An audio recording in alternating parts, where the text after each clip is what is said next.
Hey guys, today is Tuesday, April 7th, 2020. I hope you were able to get your lessons done yesterday without too many problems. So again, I'm just going to tell you that if you do have problems, save them, and we will talk about those when I talk to you later in the week. So today we're going to start again with math. So it's going to look very similar to what yesterday's math lesson looked like. It'll be a page that looks like this, 10 problems on the front, 10 on the back. So on this one, you have adding three numbers together. You have a pattern of numbers. You have a word problem dealing with money, division, multiplication. Here's another division problem. And then you have a clock. It's asking you what time's on the clock. Remember that your little hand tells you the hour and your big hand tells you the minute. So you count by fives to find your minutes starting at 12 and go around by fives. And then your little hand is not on the hour until it's directly on the hour. So like this one, let me see if I can get a little bit closer. It's hard to see on my screen, but you'll be able to see it on your paper better. But it's not quite to the 4 yet. So that means it's not 4 anything. It's still 3. Okay, then you have a graph, a bar graph. This is favorite wild animals. So you're going to use that bar graph, and you have 3 questions that you're going to answer about that bar graph. The back side is, again, very much the same thing. So you have a word problem that you're dealing with money. Then you have a 3-digit subtraction, adding 3 numbers. Here's one of those volume problems. So you have to multiply the 3 numbers together. You again have a couple of division problems and a 2-digit by 1-digit multiplication. So then you have rounding. So let's look at this multiplication problem here. When you do a 2-digit by 1-digit multiplication problem, remember you're going to multiply your 2 3s together, and that's going to go directly under that. And then you cross multiply. So then I'm going to multiply this 3 by this 3, and that's going to go in my tens place. Okay, so you go from the 2 3s in the ones place, and then you go across the 3 in the ones place by the 3 in the tens place, and then that will be your answer. So that's your math for today. Your reading, you're going to be looking at several different skills here that we've talked about. So I'm going to show you the worksheet first, and then I'll go and explain some things to you. So it looks like this. It's 2 short stories, okay? And then it's asking you, both stories are asking the exact same questions. Who are the main characters in the story? What is the setting? What is the problem?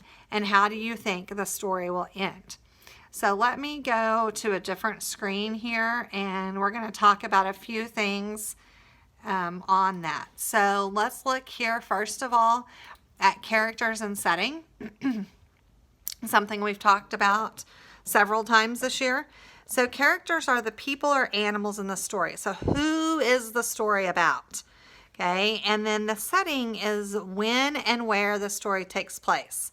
Okay, so in the visual here you have the characters. So who's in the story? Who are the people or the characters? Okay, it could be people, it could be creatures, it could be animals. Lots of different things can be the characters. Okay, and then we're going to move over here to setting, and setting tells you when and where the story takes place. So when is it? Is it in the morning? Is it at night? Is it in the 1970s when Miss Harper was born? Okay, so when did the story take place? And then where? Where did the story take place? Were they at the beach? Were they in a classroom? Were they at home? Okay, so where is it? So on your worksheet, it's asking you those questions. Okay, so who are the main characters and what is the setting? Not every story tells you exactly when and where it takes place.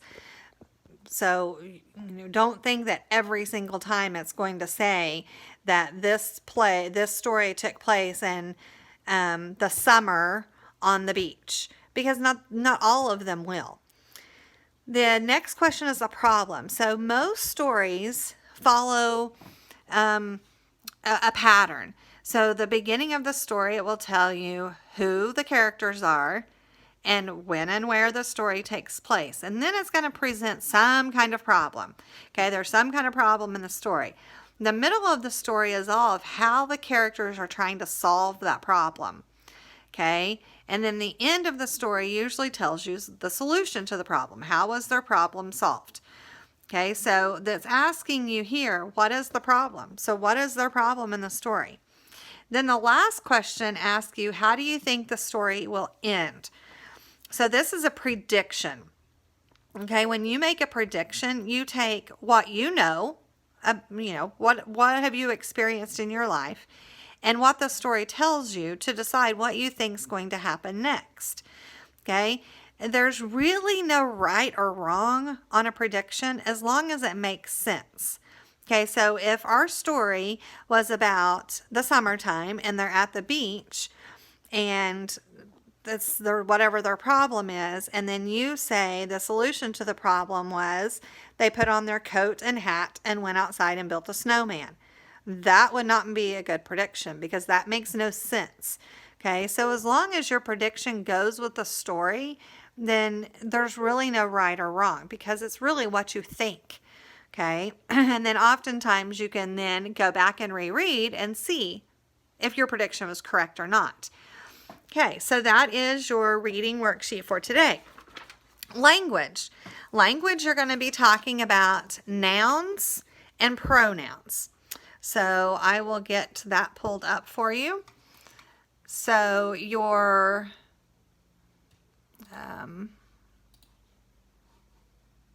there we go.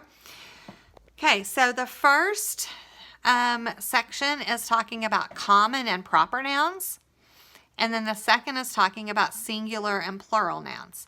So the top, I want you to circle the common nouns and underline the proper nouns. And then the second section, it's circle singular nouns and underline the plural nouns. And then at the bottom, it wants you to take the singular noun and make it plural. Rewrite it as a plural. So let's talk about what all of those different kinds of nouns mean. So I'm going to start here with singular and plural. So a singular noun, we talked about nouns. We know the noun is a person, place, or thing. So singular means one. There's one of something. Okay, and plural means there's more than one person, place, or thing. So if we were talking about one dog, okay, that would be dog. We're talking about one. But if we're talking about 3 dogs, then dogs would be plural. So in order to make a word plural, most of the time we add an S to the end. Okay, sometimes, some words we have to add ES. So here it shows you if I had the word garden, okay, I'm going to cover that up. If I had the word garden and I wanted to make that plural, I would add an S to the end. Gardens means more than one garden. Same thing here with birds. Okay, one bird would be bird, more than one bird would be birds.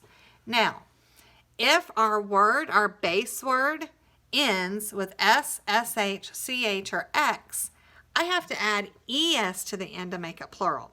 So if we were talking about bus, okay, one bus, but the school owns more than one bus, so we're going to make that buses, okay? Since the word ended with an S, now we have to put an ES at the end.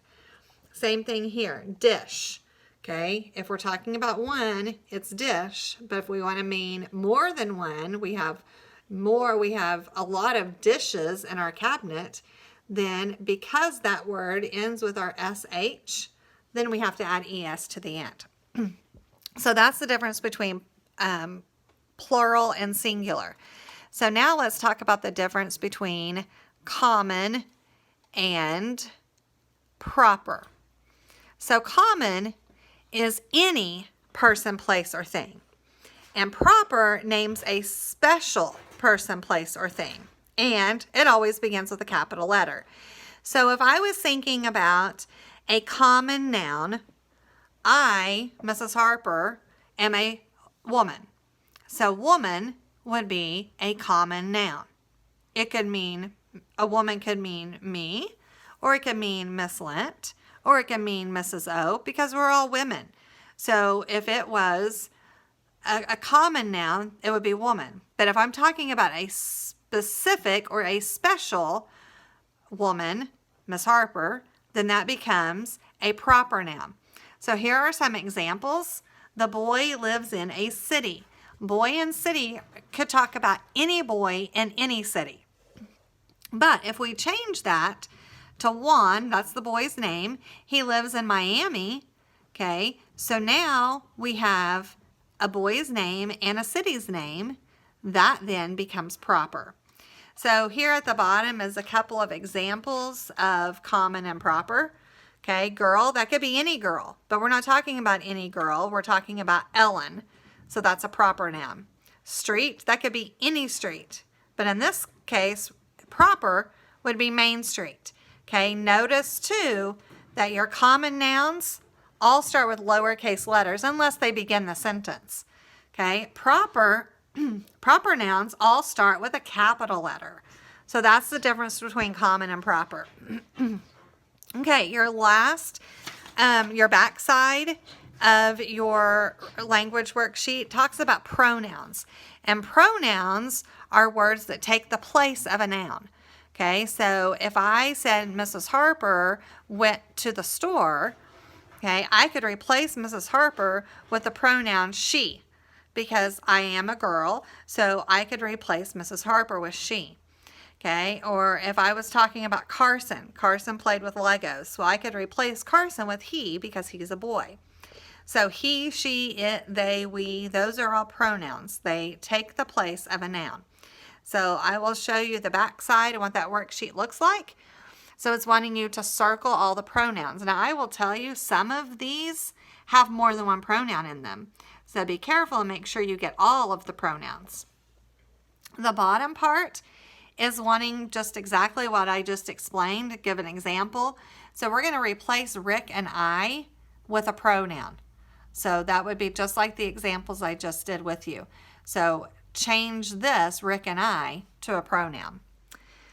Okay, your little sheet for today looks like this. Now remember, it's on the same page as your page from yesterday. Okay, so you have an antonym. So you got to remember what an antonym is. A synonym means same, so think about what an antonym would mean. Then you have your two sentences there that need to be corrected. Okay, so find all the mistakes and correct them. And then the bottom, you have number 4 and 5. They have four words, and you're going to find which one is not spelled correctly. So like number 4 has rough, shark, sense, and balloon. So you're going to circle the word that is not spelled correctly. All right, and then you have your cursive page. Okay, so cursive today, the quote is, I must go down to the seas again, to the lonely sea and the sky, and all I ask is a tall ship and a star to steer her by. So you're going to take that quote and write it nice and neat on the lines in cursive. All right, your last page for today, we're going to use that Scholastic News again, and we're actually going to use the exact same story we did yesterday, okay, about the fires in Australia. So you're going to use this exact same story that we used, A Furry Hero. So this time you have 3 questions you're going to answer about that. What does the bear do after he hears the command, find? Why has the koala population been hit especially hard? And what is the main idea of the sidebar, what caused the brush fires? So let's talk about what is a sidebar. Okay, so over here on your story, now I'm having a hard time getting it on the camera, so I'm just going to do it this way. Okay, so here's the page. So you have a sidebar, okay? You have all these little things that go on the side. Okay, then you have this down here at the bottom. Okay, like a timeline. So this would be the sidebar. So what is the main idea of this section? Okay. And your directions say to respond to the questions below, reread the article to find details that support your answer. Remember to write incomplete sentences. So it would be a really good idea for you to go back and reread your story and underline in your story your answers. Okay, that way you know that you took your answers from the packet, from the story. So don't forget again that you can visit, if you have internet access, the scholastic.com/SN3, and then use the word Crown Dig, and that will give you all that stuff that's online, the videos and the activities and those kinds of things. So those are your lessons for today. I hope you have a great day, and I will see you again tomorrow.